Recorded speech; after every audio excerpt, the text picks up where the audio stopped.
We're going to show you today the TV problem that we're having. There's a bushing in here. It's plastic that's breaking, and we're going to fix that. We come up with a process. Samsung wants you to buy a whole base to replace the bushing, but that's about $60 by the time it's shipped. So we found a process that costs $8 to fix it.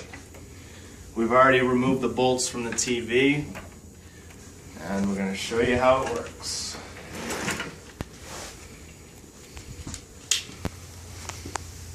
Start by removing your screws on the base.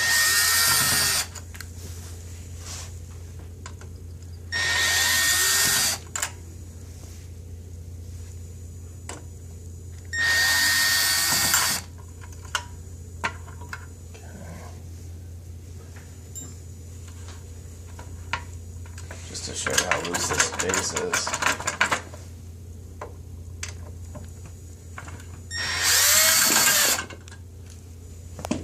You're going to see some parts that'll fall out.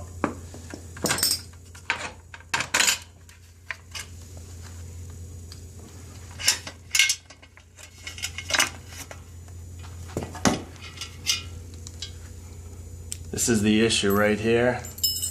This plastic washer is breaking.